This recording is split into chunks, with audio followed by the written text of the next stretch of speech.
ॐ श्री गणेशाय नमः।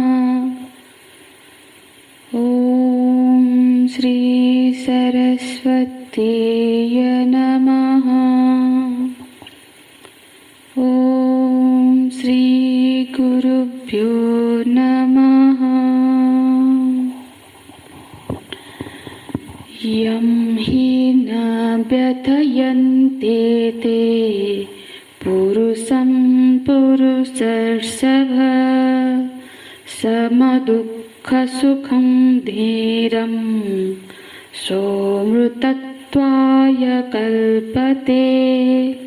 सोऽमृतत्वाय कल्पते।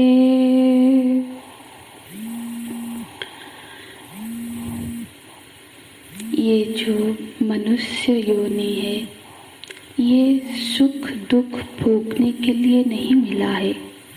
ये तो सुख दुख से ऊपर उठ के जो महत आनंद है, जो परम शांति है, उसकी प्राप्ति के लिए है,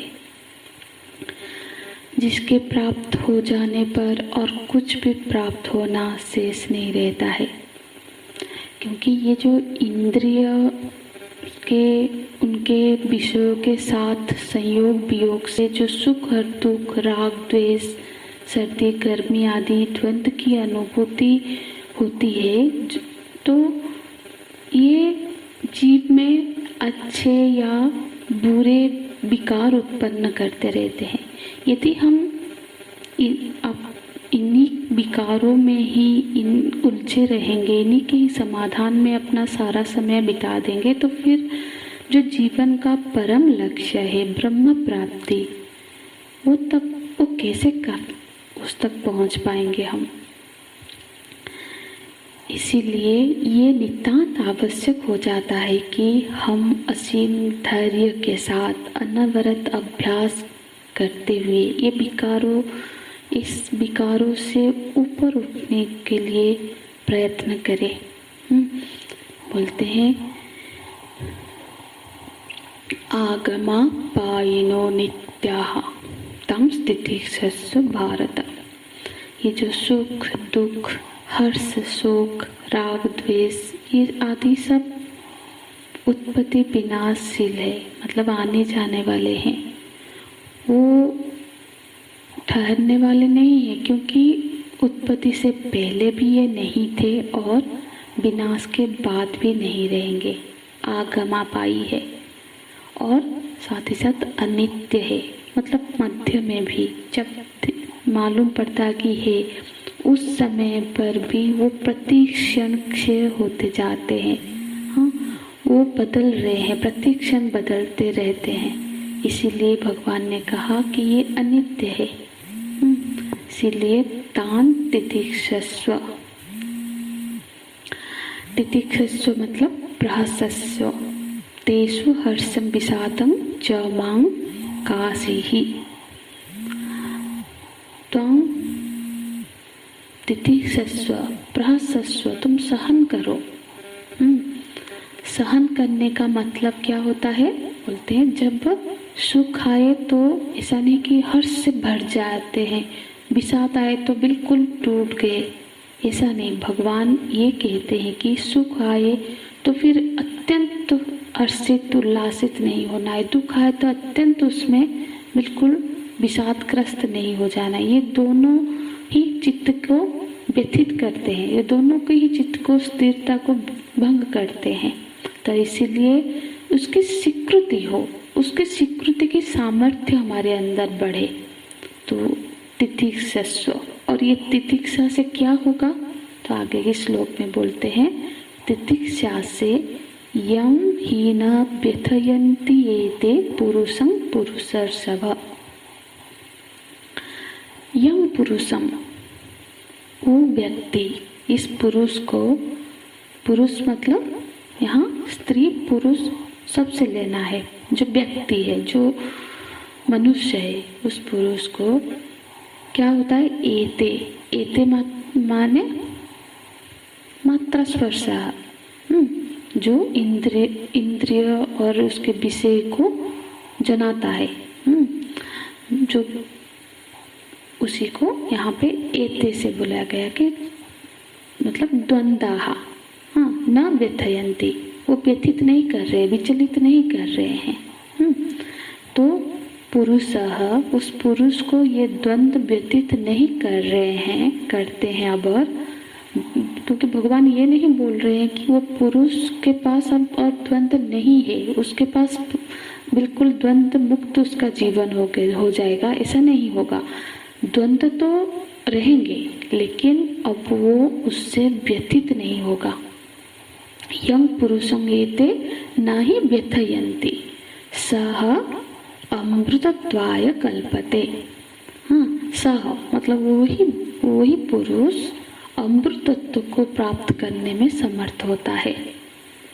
यहाँ पर जो शीत उष्ण सुख दुख आदि जो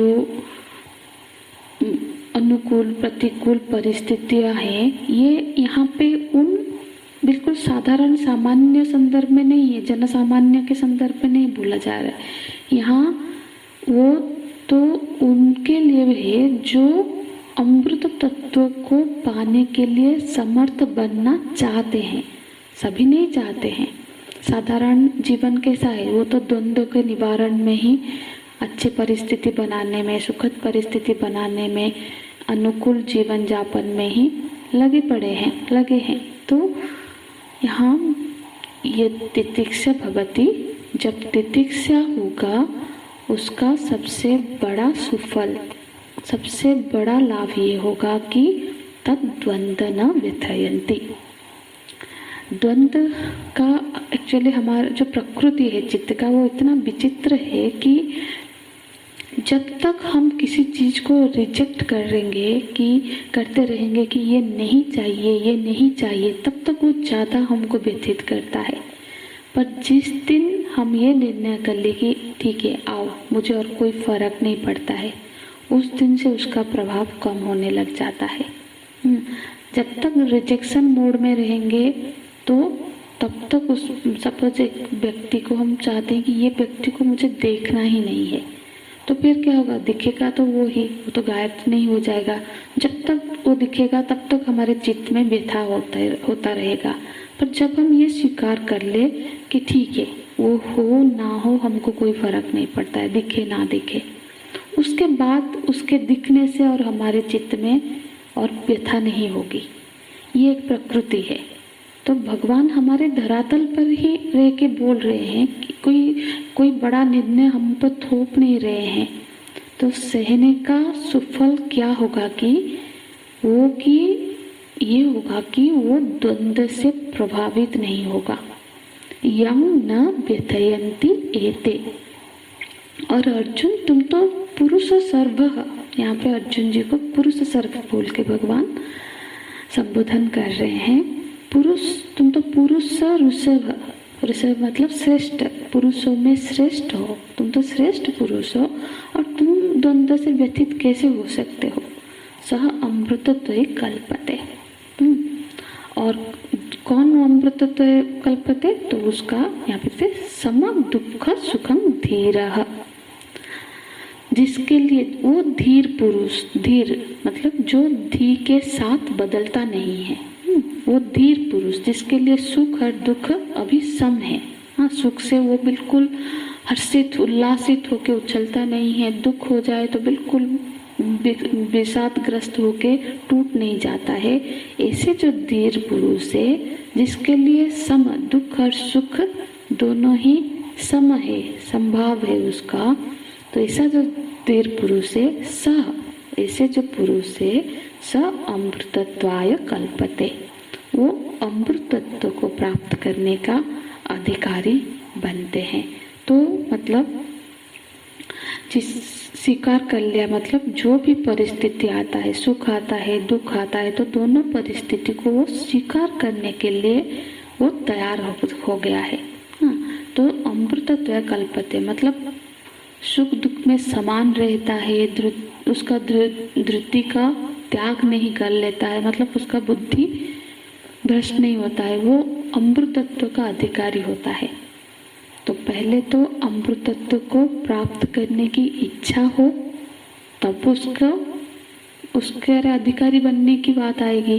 तो अमृतत्व को प्राप्त करने के लिए पहले तो सब कुछ त्याग करने के लिए हमको तैयार रहना होगा। क्योंकि सब कुछ त्याग करने पर ही अमृतत्व की प्राप्ति हो सकती है। पर बहुत सारे अधिकांश लोग अमृतत्व नहीं चाहते हैं। तो पहले तो हमको अमृतत्व की इच्छा होना ही कठिन है, ये सबको नहीं होता है। और जिसको होता है फिर अमृतत्व को समझना भी कठिन है। उसके लिए वो धरातल चाहिए, अंतःकरण की वो शुद्धता चाहिए।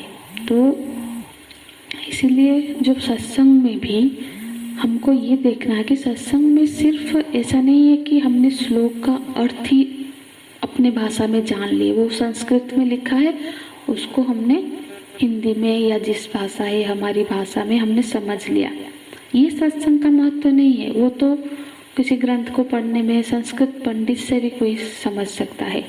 नहीं, सत्संग का अर्थ ये होता है कि सत्संग में आकर अमृत तत्व को प्राप्त करने की इच्छा अपने मन में जागी या नहीं, वो देखना है हमको। वही सत्संग है जो कि हमारे मन में उसको प्राप्त करने की इच्छा जगा दे। जितना जितना हम संसार से दूर होते जाएंगे उतना ही उस तत्व के करीब होते जाएंगे, उसके प्राप्त करने की अभिलाषा हमारे मन में बढ़ती जाएगी। तो क्योंकि जैसे हमने महर्षि याज्ञवल्क्य उनकी कथा भी हम जानते हैं कि जब उन्होंने अपने दोनों पत्नियों से ये कहा कि मैं संन्यास ग्रहण करने लेने जा रहा हूँ और मेरे पास जो भी धन है, जो संपदा है, वो तुम दोनों में मैं बराबर भाग कर दूंगा। तो उनकी जो प्रथम पत्नी थी तो वो पूछती है, क्या स्वामी धन से मुझे अमृतत्व मिल जाएगा? फिर याज्ञवल्क्य ऋषि को बोलना पड़ता है कि अमृतस्य तो ना शांति वेत्तेन, ये संपूर्ण विश्व के धन से भी अमृतत्व पाया नहीं जा सकता है। तो इस अमृतत्व की प्राप्ति का प्रयत्न तब होगा जब दृष्टि संसार से ऊपर उठेगी। जब हमारी दृष्टि संसार से ऊपर उठेगी और हमें इस से मुक्त होने का, अपने स्वरूप को जानने का हमारे अंदर जिज्ञासा पैदा होगी, तभी जाकर हम उसके अधिकारी बनने के लिए प्रयत्न करेंगे। हरि ओम तत्सत। ओम पूर्णमदः पूर्णमिदं पूर्णात् पूर्णमुदच्यते पूर्णस्य पूर्णमादाय पूर्णमेवावशिष्यते। ओम शांति शांति शांति। हरि ओम। श्री गुरुभ्यो नमः। हरि ओम।